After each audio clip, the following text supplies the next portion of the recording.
saat kami bersama sebagai umat mengingat rayakan sengsara derita yang dialami oleh Yesus Kristus di Jalan Via Dolorosa.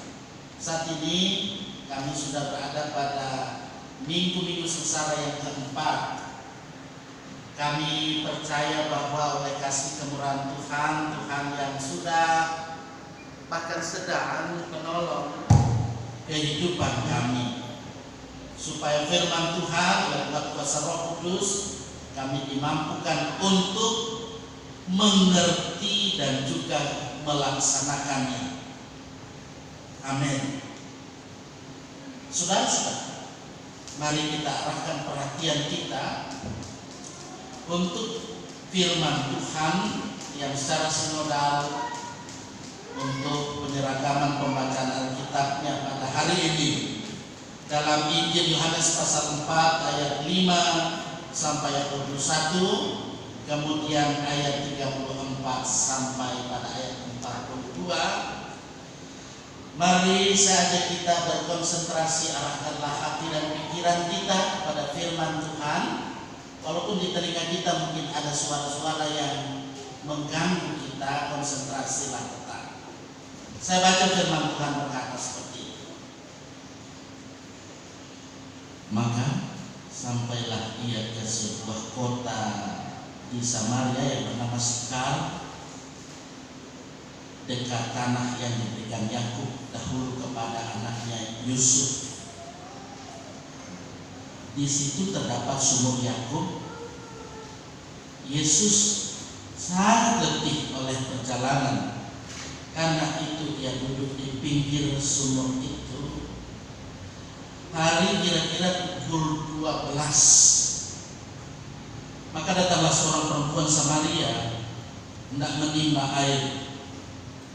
Kata Yesus kepadanya, berilah aku minum. Sebab murid-muridnya telah pergi ke kota membeli makanan. Maka kata perempuan Samaria itu kepadanya, masakan engkau seorang Yahudi minta minum kepada seorang Samaria? Sebab orang Yahudi tidak bergaul dengan orang Samaria. Jawab Yesus kepadanya, jikalau engkau tahu tentang karunia Allah dan siapakah Dia yang berkata kepadamu, berilah aku minum, niscaya engkau telah meminta kepadanya dan Ia telah memberikan kepadamu air hidup. Kata perempuan itu kepadanya, Tuhan, engkau tidak punya timba dan sumur ini amat dalam. Dari manakah engkau memperoleh air hidup itu? Adakah engkau lebih besar daripada bapa kami Yakub yang memberikan sumur ini kepada kami dan yang telah minum sendiri dari dalamnya, dia serta anak-anaknya dan ternaknya? Jawab Yesus kepadanya, barang siapa minum air ini, ia akan haus lagi. Tetapi barang siapa minum air yang akan kuberikan kepadanya, tidak akan haus untuk selama-lamanya. Sebaliknya, air yang akan kuberikan kepadanya akan menjadi mata air di dalam dirinya yang terus-menerus memancar sampai kepada hidup yang kekal. Kata perempuan itu kepadanya, Tuhan, berikanlah aku air itu supaya aku tidak haus dan tidak usah datang lagi ke sini untuk menimba air. Kata Yesus kepadanya, pergilah, panggillah suamimu dan datang ke sini. Kata perempuan itu, aku tidak mempunyai suami. Kata Yesus kepada, tepat katamu, engkau tidak mempunyai suami, sebab engkau sudah mempunyai 5 suami, dan yang ada sekarang padamu ini bukanlah suamimu. Dalam hal ini engkau berkata benar. Kata perempuan itu kepada Tuhan, nyata sekali padaku bahwa engkau seorang nabi. Nenek moyang kami menyembah di atas gunung ini, tetapi kamu katakan bahwa Yerusalemlah tempat orang menyembah. Kata Yesus kepadanya, percayalah kepadaku, hai perempuan, saatnya akan tiba bahwa kamu akan menyembah Bapa bukan di gunung ini dan bukan juga di Yerusalem. Arahkan perhatian kita di ayat 34 sampai ayat 42. Kata Yesus kepada mereka, makananku ialah melakukan kehendak Dia yang mengutus aku dan menyelesaikan pekerjaannya. Bukankah kamu mengatakan 4 bulan lagi tiba musim menuai? Tapi aku berkata kepada, lihatlah sekelilingmu dan pandanglah ladang-ladang yang sudah menguning dan matang untuk dituai. Sekarang juga penuai telah menerima upahnya dan ia mengumpulkan buah untuk hidup yang kekal, sehingga penabur dan penuai sama-sama bersukacita. Sebab dalam hal ini benarlah peribahasa, yang seorang menabur dan yang lain menuai. Aku mengutus kamu untuk menuai apa yang tidak kamu usahakan. Orang-orang lain berusaha dan kamu datang memetik hasil usaha mereka. Dan banyak orang Samaria dari kota itu telah menjadi percaya kepada karena perkataan perempuan itu yang bersaksi. Ia mengatakan kepadaku segala sesuatu yang telah ku perbuat. Ketika orang Samaria itu sampai kepada Yesus, mereka meminta kepadanya supaya tinggal pada mereka, dan dia pun tinggal di situ 2 hari lamanya. Dan lebih banyak lagi orang yang menjadi percaya karena perkataannya. Dan mereka berkata kepada perempuan itu, semua ucapkan yang membawa kitabnya atau menjadikan kalimat yang ada ini semua. Mulai.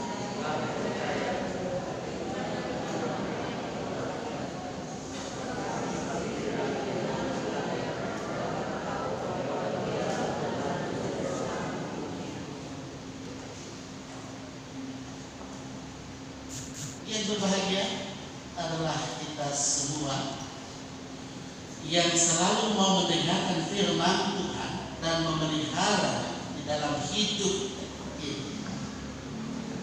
Hosiana.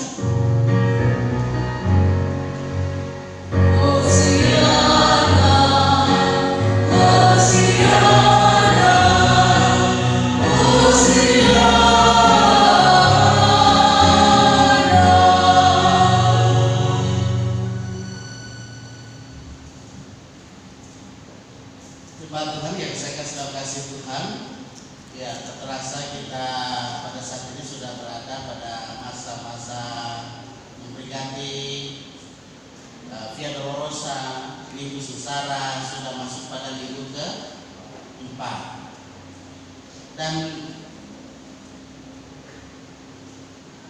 kita berharap supaya dalam kehidupan kita tidak hanya memiliki pengetahuan, ya.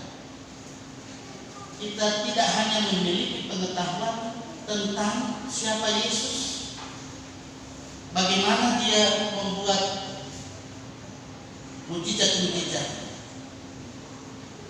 sampai kita ada pada saat ini, ketika berada di minggu Prapaskah, minggu sengsara, mau mengajak kita supaya dalam hidup ini kita hidup supaya bisa menjadi duta bagi Kristus.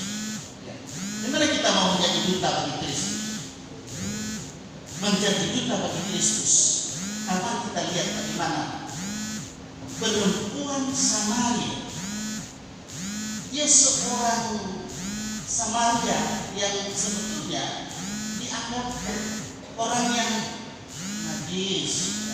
Mereka itu tidak mau jumpa kalau dalam perjumpaan antara orang Yahudi dengan orang Samaria.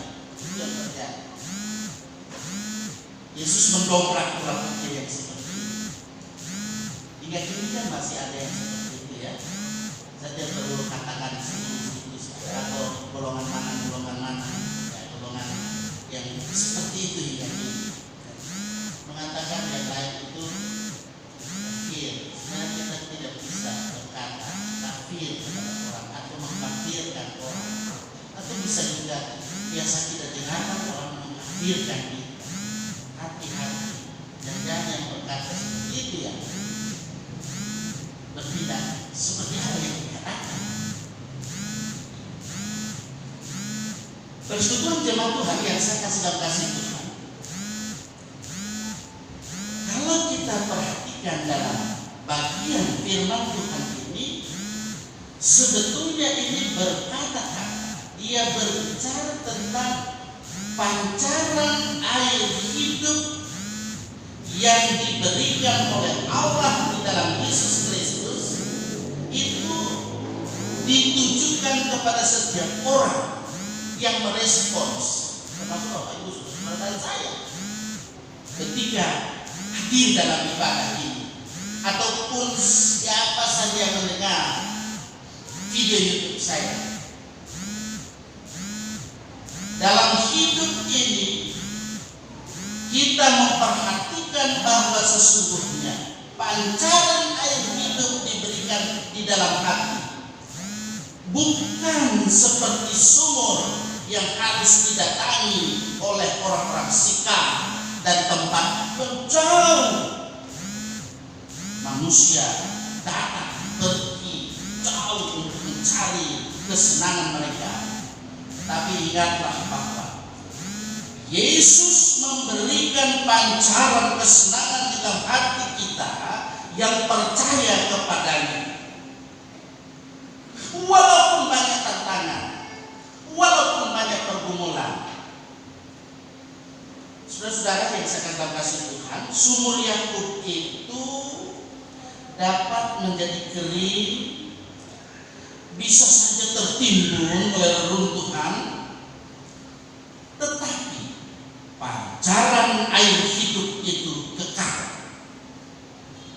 Asalkan kita jaga baik-baik itu supaya tidak ditimbuni oleh reruntuhan dosa.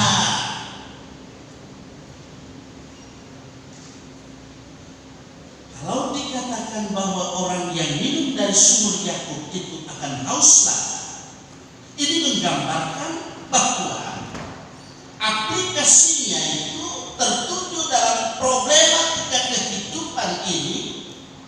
Ketika dalam kehidupan ini ada tempat yang bisa dikatakan menyenangkan, tetapi ingatlah bahwa orang yang menerima air hidup dari Yesus Kristus tidak akan haus lagi. Pertanyaannya adalah, apakah Bapak Ibu Saudara-saudara yang hadir saat ini, atau siapapun yang mendengar hidup saya ini, sudah menerima air hidup karunia yang indah ini? Karunia itu tidak terdapat dalam kekayaan, tidak terdapat dalam kesenangan dunia ini. Karunia itu tidak lain daripada keselamatan jiwa, dan juga di mana Yesus yang tinggal di dalam hati kita, yang mengasihi Dia, mengasihi Yesus. Sehingga kalau kita kaitkan dalam kehidupan ini, nats pembimbing tadi menyatakan bahwa sungguh engkau telah menjadi pertolonganku, dan dalam naungan sayapmu aku bersorak-sorai, jiwaku melekat kepadamu, tangan kananmu menopang aku. Saudara yang saya kasih Tuhan, kalau kita menerima pertolongan dari Tuhan, jangan kita lupa syukur Tuhan. Terkadang kan kita lupa atau kita abaikan begitu saja. Jiwa kita hendaknya selalu lekat kepada Tuhan. Bagaimana caranya supaya kita senantiasa lekat kepada Tuhan dalam hidup ini? Supaya dalam hidup ini Tuhan terus menopang dalam situasi sesulit apapun yang kita alami, termasuk di jemaat kita, ya tak? Kesulitan, anggaran, dana, ya tak?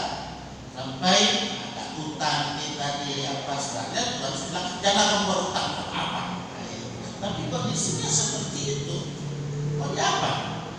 Ya tak? Dalam hidup ini, rumah tangga kita juga harus kita senantiasa pertaruhkan kepada Tuhan, lekat kepada Tuhan, minta pertolongan hanya kepada Dia. Selanjutnya saudara-saudara yang saya kasih,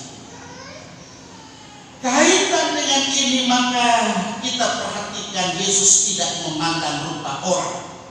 Terkadang orang melihat rupa orang, Yesus tidak memandang rupa orang. Ia tidak bedakan bangsa. Ia seorang Yahudi, tetapi tidak merasa segan bergaul dengan perempuan Samaria. Orang Samaria adalah orang Yahudi, peranakan bangsa asing. Kalau kita kaitkan dengan Perjanjian Lama, ada Ezra, ada Nehemia, memang telah menolak mereka dalam kehidupan ini, kemudian membangun satu Ka'bah mereka di Yerusalem. Itu bertentangan dengan Ka'bah di Yerusalem. Karena itu orang Yahudi tidak mau bergaul dengan orang Samaria. Jadi kita harus senantiasa tunjukkan, buktikan bahwa kita mau hidup berdampingan. Kita mau hidup saling menghargai, kita saling menghormati. Yesus dalam hal ini tidak mempedulikan sifat-sifat orang. Ada orang yang bangga karena sifatnya baik dan dia selalu mentaati syarat-syarat syariat agamanya dengan tekun karena ia adalah keturunan orang yang saleh saja seperti itu. Orang yang seperti ini memang dianggap lebih baik daripada perempuan Samaria. Sebab semua orang berdosa dan karena itu perlu bertobat.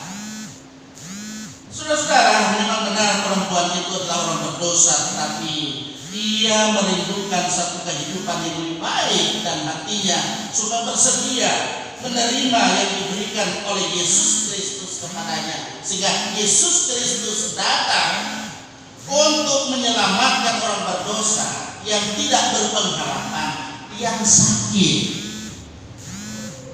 Jadi jangan nanti pikir hanya orang sehat saja, tapi yang sakit, yang dalam keadaan tidak berpengharapan.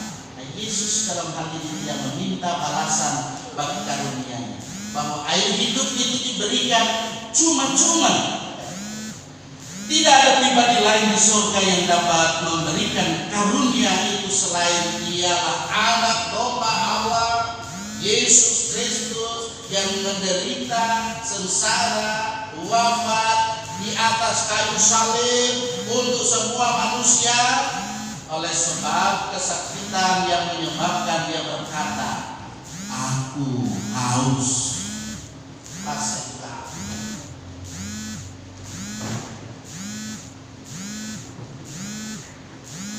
telah membuka pancaran yang dapat memuaskan kehausan semua orang yang percaya kepadanya. Yesus tidak memerlukan alat-alat. Kalau dikatakan di pasal 4, Tuhan, engkau tidak punya timba dan sumur ini amat dalam.